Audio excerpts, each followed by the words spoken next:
ನಾಳೆಯಿಂದ ವಿಶ್ವದಾದ್ಯಂತ ಟಾಕ್ಸಿಕ್ ಅಬ್ಬರ ಶುರು. ಟಾಕ್ಸಿಕ್ ಚಿತ್ರಕ್ಕೆ ಕೋರ್ಟ್ನಿಂದ ಸಿಕ್ತು ರಕ್ಷಣೆ. ಚಿತ್ರದ ವಿರುದ್ಧ ಸುಳ್ಳು ಸುದ್ದಿಯನ್ನು ಪ್ರಸಾರ ಮಾಡದಂತೆ ತಡೆಯನ್ನ ತರಲಾಗಿದೆ.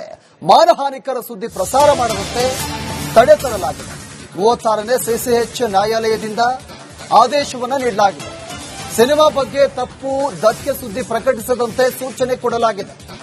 ಕೋರ್ಟ್ಗೆ ಅರ್ಜಿಯನ್ನು ಸಲ್ಲಿಕೆ ಮಾಡಿತ್ತು ಕೆವಿಎನ್ ಪ್ರೊಡಕ್ಷನ್. ಅರ್ಜಿ ವಿಚಾರಣೆ ನಡೆಸಿದಂತಹ ಕೋರ್ಟ್ನಿಂದ ಆದೇಶ ಈಗ ಹೊರಬಿದ್ದಿದೆ.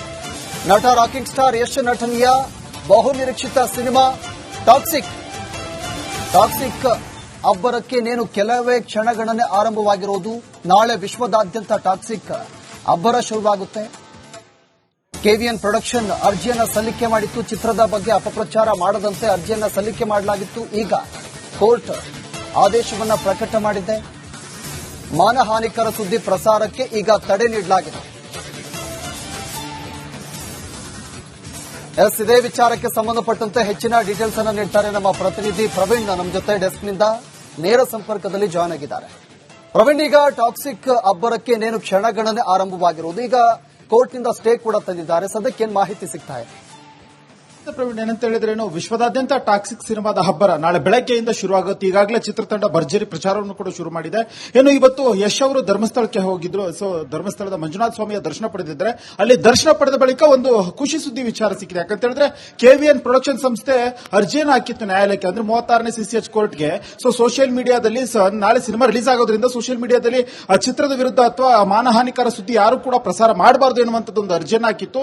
ಸೊ 36ನೇ ಸಿಸಿಎಚ್ ಕೋರ್ಟ್ ಈ ಅರ್ಜಿಯನ್ನು ವಿಚಾರಣೆ ನಡೆಸಿ ಇದೀಗ ಆದೇಶವೊಂದನ್ನು ಹೊರಡಿಸಿರುವಂತದ್ದು. ಅಂದ್ರೆ ಯಾರು ಕೂಡ ಸುದ್ದಿ ಪ್ರಸಾರ ಮಾಡಬಾರದು ನೆಗೆಟಿವ್ ಆಗಿ ಎನ್ನುವಂಥದ್ದು ಒಂದು ಸೂಚನೆಯನ್ನ ನೀಡಿದೆ. ಸೊ ಎಲ್ಲೊಂದು ಕಡೆ ಚಿತ್ರತಂಡಕ್ಕೆ ಖುಷಿಯಾಗಿದೆ. ಯಾಕಂತ ಹೇಳಿದ್ರೆ ಇದು ಬಿಗ್ ಬಜೆಟ್ ನ ಸಿನಿಮಾ. ಈಗಾಗಲೇ ನಾಳೆ ಅಂದ್ರೆ ವಿಶ್ವದಾದ್ಯಂತ 12,000ಕ್ಕೂ ಹೆಚ್ಚು ಸ್ಕ್ರೀನ್ಗಳಲ್ಲಿ ಟಾಕ್ಸಿಕ್ ಸಿನಿಮಾ ತೆರೆ ಕಾಣ್ತಾ ಇದೆ. ಜೊತೆಗೆ ವರಮಹಾಲಕ್ಷ್ಮಿ ಹಬ್ಬಕ್ಕೆ ಮುಂಗಡ ಟಿಕೆಟ್ಗೆ ಘೋಷಣೆ ಮಾಡಿತ್ತು. ಸೊ 30 ಕೋಟಿಗೂ ಅಧಿಕ ಟಿಕೆಟ್ ಕಲೆಕ್ಷನ್ ಆಗಿರುವಂತದ್ದು. ಇದೀಗ ಚಿತ್ರತಂಡ ಮತ್ತೊಂದು ಹೆಜ್ಜೆ ಮುಂದೆ ಹೋಗಿ ಸೊ ಅರ್ಜಿಯನ್ನು ಸಲ್ಲಿಸಿತ್ತು 36ನೇ ಸಿಸಿಎಚ್ ಕೋರ್ಟ್ಗೆ. ಯಾರು ಕೂಡ ಚಿತ್ರದ ವಿರುದ್ಧ ನೆಗೆಟಿವ್ ಪ್ರಚಾರ ಮಾಡಬಾರದು. ಯಾಕಂತ ಹೇಳಿದ್ರೆ ಕೋಟಿ ಗಂಟಲೆ ಬಂಡವಾಳ ಹಾಕಿ ಚಿತ್ರವನ್ನ ನಿರ್ಮಾಣ ಮಾಡಿರ್ತಾರೆ. ಎಲ್ಲೊಂದು ಕಡೆ ಚಿತ್ರತಂಡಕ್ಕೆ ಸಮಸ್ಯೆ ಆಗಬಹುದು ಅನ್ನುವಂಥದ್ದು. ಯಾಕಂತ ಹೇಳಿದ್ರೆ ಈಗಾಗಲೇ ಕೆವಿಎನ್ ಸಂಸ್ಥೆಯ ಜನನಾಯಕನ್ ಸಿನಿಮಾ ಆಗಿರ್ಬೋದು, ಕೆಡಿ ಸಿನಿಮಾ ಆಗಿರ್ಬೋದು, ಎಲ್ಲ ಒಂದ್ ಕಡೆ ನಿರೀಕ್ಷೆ ಮಟ್ಟದಲ್ಲಿ ಗೆಲುವು ಕಾಣಲಿಲ್ಲ ಎನ್ನುವಂಥದ್ದು ಒಂದಿಷ್ಟು ಮಾತುಗಳು ಕೇಳಿ ಬಂದಿತ್ತು. ಈಗ ಟಾಕ್ಸಿಕ್ ಸಿನಿಮಾಗೂ ಕೂಡ ಇದಾಗಬಹುದು ಎನ್ನುವಂಥದ್ದು. ಯಾಕಂದ್ರೆ ನೀವು ಈ ಹಿಂದೆ ನೋಡಿರಬಹುದು, ಟಾಕ್ಸಿಕ್ ಸಿನಿಮಾದ ಟೀಸರ್ ಬಿಡುಗಡೆ ಆದ ಬೆನ್ನಲ್ಲೇ ಸಾಕಷ್ಟು ವ್ಯಾಪಕ ವಿರೋಧ ವ್ಯಕ್ತವಾಗಿತ್ತು. ಒಂದಷ್ಟು ಸೆನ್ಸಾರ್ ಮಂಡಳಿಗೂ ಕೂಡ ದೂರನೇ ದಾಖಲಿಸಿದ್ರು. ಎಲ್ಲ ಒಂದ್ ಕಡೆ ಇದು ಮಕ್ಕಳು ನೋಡುವಂತ ಸಿನಿಮಾ ಅಲ್ಲ, ಸೊ ಫ್ಯಾಮಿಲಿ ಸಮೇತ ನೋಡುವಂತ ಸಿನಿಮಾ ಅಲ್ಲ. ಯಾಕಂತ ಹೇಳಿದ್ರೆ ಒಂದು ರೀತಿಯ ಅಶ್ಲೀಲಕರ ದೃಶ್ಯಗಳಿದಾವೆ, ಒಂದಿಷ್ಟು ಧರ್ಮದ ವಿರುದ್ಧ ನಡ್ಕೊಳ್ಳುವಂತ ದೃಶ್ಯಗಳನ್ನ ಇಲ್ಲಿ ಬಳಸಲಾಗಿದೆ ಅನ್ನುವಂತ ಒಂದು ಆರೋಪ ಕೇಳಿ ಬಂದಿತ್ತು. ಅದೆಲ್ಲವನ್ನು ಗಮನಿಸಿರ್ತಕ್ಕಂಥ ಕೆವಿಎನ್ ಸಂಸ್ಥೆ ಇಲ್ಲ ಮುಂಜಾಗ್ರತಾ ಕ್ರಮವಾಗಿ ಒಂದು 36ನೇ ಸಿಸಿಎಚ್ ಕೋರ್ಟ್ಗೆ ನ್ಯಾಯಾಲಯಕ್ಕೆ ಅರ್ಜಿಯನ್ನ ಹಾಕಿತ್ತು. ಸೊ ಈಗ ಅರ್ಜಿಯನ್ನ ವಿಚಾರಣೆ ನಡೆಸಿದಂತ ಕೋರ್ಟ್ ಇದೀಗ ಸೂಚನೆಯನ್ನ ನೀಡಿರುವಂತದ್ದು. ಯಾರು ಕೂಡ ಅಂದ್ರೆ ಮಾನಹಾನಿಕರ ನೆಗೆಟಿವ್ ಸುದ್ದಿಗಳನ್ನ ಪ್ರಚಾರ ಮಾಡಬಾರದು ಎನ್ನುವಂಥದ್ದು ಒಂದು ಆದೇಶವನ್ನು ಹೊರಡಿಸಿರುವಂತದ್ದು. Praveen, okay, thank you Praveen ತಮ್ಮೆಲ್ಲ ಮಾಹಿತಿ. ನಾಳೆಯಿಂದ ವಿಶ್ವದಾದ್ಯಂತ ಟಾಕ್ಸಿಕ್ ಅಬ್ಬರ ಶುರು. ಟಾಕ್ಸಿಕ್ ಚಿತ್ರಕ್ಕೆ ಕೋರ್ಟ್ನಿಂದ ಸಿಕ್ತು ರಕ್ಷಣೆ. ಚಿತ್ರದ ವಿರುದ್ಧ ಸುಳ್ಳು ಸುದ್ದಿಯನ್ನು ಪ್ರಸಾರ ಮಾಡದಂತೆ ತಡೆಯನ್ನ ತರಲಾಗಿದೆ. ಮಾನಹಾನಿಕರ ಸುದ್ದಿ ಪ್ರಸಾರ ಮಾಡದಂತೆ ತಡೆ ತರಲಾಗಿದೆ. 36ನೇ ಸಿಸಿಎಚ್ ನ್ಯಾಯಾಲಯದಿಂದ ಆದೇಶವನ್ನು ನೀಡಲಾಗಿದೆ. ಸಿನಿಮಾ ಬಗ್ಗೆ ತಪ್ಪು ಧಕ್ಕೆ ಸುದ್ದಿ ಪ್ರಕಟಿಸದಂತೆ ಸೂಚನೆ ಕೊಡಲಾಗಿದೆ. ಕೋರ್ಟ್ಗೆ ಅರ್ಜಿಯನ್ನು ಸಲ್ಲಿಕೆ ಮಾಡಿತ್ತು ಕೆವಿಎನ್ ಪ್ರೊಡಕ್ಷನ್. ಅರ್ಜಿ ವಿಚಾರಣೆ ನಡೆಸಿದಂತಹ ಕೋರ್ಟ್ನಿಂದ ಆದೇಶ ಈಗ ಹೊರಬಿದ್ದಿದೆ. ನಟ ರಾಕಿಂಗ್ ಸ್ಟಾರ್ ಯಶ್ ನಟನೆಯ ಬಹುನಿರೀಕ್ಷಿತ ಸಿನಿಮಾ ಟಾಕ್ಸಿಕ್ ಅಬ್ಬರಕ್ಕೆ ನೇನು ಕೆಲವೇ ಕ್ಷಣಗಣನೆ ಆರಂಭವಾಗಿರುವುದು. ನಾಳೆ ವಿಶ್ವದಾದ್ಯಂತ ಟಾಕ್ಸಿಕ್ ಅಬ್ಬರ ಶುರುವಾಗುತ್ತೆ. ಕೆವಿಎನ್ ಪ್ರೊಡಕ್ಷನ್ ಅರ್ಜಿಯನ್ನು ಸಲ್ಲಿಕೆ ಮಾಡಿತ್ತು. ಚಿತ್ರದ ಬಗ್ಗೆ ಅಪಪ್ರಚಾರ ಮಾಡದಂತೆ ಅರ್ಜಿಯನ್ನು ಸಲ್ಲಿಕೆ ಮಾಡಲಾಗಿತ್ತು. ಈಗ ಕೋರ್ಟ್ ಆದೇಶವನ್ನು ಪ್ರಕಟ ಮಾಡಿದೆ. ಮಾನಹಾನಿಕರ ಸುದ್ದಿ ಪ್ರಸಾರಕ್ಕೆ ಈಗ ತಡೆ ನೀಡಲಾಗಿದೆ. ಇದೇ ವಿಚಾರಕ್ಕೆ ಸಂಬಂಧಪಟ್ಟಂತೆ ಹೆಚ್ಚಿನ ಡೀಟೇಲ್ಸ್ ಅನ್ನು ನೀಡ್ತಾರೆ ನಮ್ಮ ಪ್ರತಿನಿಧಿ ಪ್ರವೀಣ್. ನಮ್ಮ ಜೊತೆ ಡೆಸ್ಕ್ನಿಂದ ನೇರ ಸಂಪರ್ಕದಲ್ಲಿ ಜಾಯ್ನ್ ಆಗಿದ್ದಾರೆ. ಪ್ರವೀಣ್, ಈಗ ಟಾಕ್ಸಿಕ್ ಅಬ್ಬರಕ್ಕೆ ನೇನು ಕ್ಷಣಗಣನೆ ಆರಂಭವಾಗಿರುವುದು. ಈಗ ಕೋರ್ಟ್ನಿಂದ ಸ್ಟೇ ಕೂಡ ತಂದಿದ್ದಾರೆ. ಸದ್ಯಕ್ಕೆ ಏನ್ ಮಾಹಿತಿ ಸಿಗ್ತಾ ಇದೆ? ಪ್ರವೀಣ್ ಏನಂತ ಹೇಳಿದ್ರೆ ವಿಶ್ವದಾದ್ಯಂತ ಟಾಕ್ಸಿಕ್ ಸಿನಿಮಾದ ಹಬ್ಬರ ನಾಳೆ ಬೆಳಗ್ಗೆಯಿಂದ ಶುರುವಾಗುತ್ತೆ. ಈಗಾಗಲೇ ಚಿತ್ರತಂಡ ಭರ್ಜರಿ ಪ್ರಚಾರವನ್ನು ಕೂಡ ಶುರು ಮಾಡಿದೆ. ಇವತ್ತು ಯಶ್ ಅವರು ಧರ್ಮಸ್ಥಳಕ್ಕೆ ಹೋಗಿದ್ರು. ಸೊ ಧರ್ಮಸ್ಥಳದ ಮಂಜುನಾಥ ಸ್ವಾಮಿಯ ದರ್ಶನ ಪಡೆದಿದ್ರೆ ಅಲ್ಲಿ ದರ್ಶನ ಪಡೆದ ಬಳಿಕ ಒಂದು ಖುಷಿ ಸುದ್ದಿ ವಿಚಾರ ಸಿಕ್ಕಿದೆ. ಯಾಕಂತ ಹೇಳಿದ್ರೆ KVN ಪ್ರೊಡಕ್ಷನ್ ಸಂಸ್ಥೆ ಅರ್ಜಿಯನ್ನು ಹಾಕಿತ್ತು ನ್ಯಾಯಾಲಯಕ್ಕೆ, ಅಂದ್ರೆ 36ನೇ CCH ಕೋರ್ಟ್ಗೆ.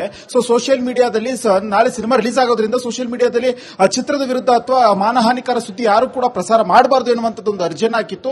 ಸೊ 36ನೇ CCH ಕೋರ್ಟ್ ಈ ಅರ್ಜಿಯನ್ನು ವಿಚಾರಣೆ ನಡೆಸಿ ಇದೀಗ ಆದೇಶವೊಂದನ್ನು ಹೊರಡಿಸಿರುವಂತದ್ದು. ಅಂದ್ರೆ ಯಾರು ಕೂಡ ಸುದ್ದಿ ಪ್ರಸಾರ ಮಾಡಬಾರದು ನೆಗೆಟಿವ್ ಆಗಿ ಎನ್ನುವಂತದ್ದು ಒಂದು ಸೂಚನೆಯನ್ನ ನೀಡಿದೆ. ಸೊ ಎಲ್ಲೊಂದು ಕಡೆ ಚಿತ್ರತಂಡಕ್ಕೆ ಖುಷಿಯಾಗಿದೆ. ಯಾಕಂತ ಹೇಳಿದ್ರೆ ಇದು ಬಿಗ್ ಬಜೆಟ್ ನ ಸಿನಿಮಾ. ಈಗಾಗಲೇ ನಾಳೆ ಅಂದ್ರೆ ವಿಶ್ವದಾದ್ಯಂತ 12,000ಕ್ಕೂ ಹೆಚ್ಚು ಸ್ಕ್ರೀನ್ಗಳಲ್ಲಿ ಟಾಕ್ಸಿಕ್ ಸಿನಿಮಾ ತೆರೆ ಕಾಣ್ತಾ ಇದೆ. ಜೊತೆಗೆ ವರಮಹಾಲಕ್ಷ್ಮಿ ಹಬ್ಬಕ್ಕೆ ಮುಂಗಡ ಟಿಕೆಟ್ಗೆ ಘೋಷಣೆ ಮಾಡಿತ್ತು. ಸೊ 30 ಕೋಟಿಗೂ ಅಧಿಕ ಟಿಕೆಟ್ ಕಲೆಕ್ಷನ್ ಆಗಿರುವಂತದ್ದು. ಇದೀಗ ಚಿತ್ರತಂಡ ಮತ್ತೊಂದು ಹೆಜ್ಜೆ ಮುಂದೆ ಹೋಗಿ ಸೊ ಅರ್ಜಿಯನ್ನು ಸಲ್ಲಿಸಿತ್ತು 36ನೇ CCH ಕೋರ್ಟ್ಗೆ. ಯಾರು ಕೂಡ ಚಿತ್ರದ ವಿರುದ್ಧ ನೆಗೆಟಿವ್ ಪ್ರಚಾರ ಮಾಡಬಾರದು. ಯಾಕಂತ ಹೇಳಿದ್ರೆ ಕೋಟಿ ಗಂಟಲೆ ಬಂಡವಾಳ ಹಾಕಿ ಚಿತ್ರವನ್ನ ನಿರ್ಮಾಣ ಮಾಡಿರ್ತಾರೆ. ಎಲ್ಲೊಂದು ಕಡೆ ಚಿತ್ರತಂಡಕ್ಕೆ ಸಮಸ್ಯೆ ಆಗಬಹುದು ಎನ್ನುವಂಥದ್ದು. ಯಾಕಂತ ಹೇಳಿದ್ರೆ ಈಗಾಗಲೇ KVN ಸಂಸ್ಥೆಯ ಜನನಾಯಕನ್ ಸಿನಿಮಾ ಆಗಿರ್ಬೋದು, KD ಸಿನಿಮಾ ಆಗಿರ್ಬೋದು, ಎಲ್ಲ ಒಂದ್ ಕಡೆ ನಿರೀಕ್ಷೆ ಮಟ್ಟದಲ್ಲಿ ಗೆಲುವು ಕಾಣಲಿಲ್ಲ ಎನ್ನುವಂಥದ್ದು ಒಂದಿಷ್ಟು ಮಾತುಗಳು ಕೇಳಿ ಬಂದಿತ್ತು. ಈಗ ಟಾಕ್ಸಿಕ್ ಸಿನಿಮಾಗೂ ಕೂಡ ಇದಾಗಬಹುದು ಎನ್ನುವಂಥದ್ದು. ಯಾಕಂದ್ರೆ ನೀವು ಈ ಹಿಂದೆ ನೋಡಿರಬಹುದು ಟಾಕ್ಸಿಕ್ ಸಿನಿಮಾದ ಟೀಸರ್ ಬಿಡುಗಡೆ ಆದ ಬೆನ್ನಲ್ಲೇ ಸಾಕಷ್ಟು ವ್ಯಾಪಕ ವಿರೋಧ ವ್ಯಕ್ತವಾಗಿತ್ತು.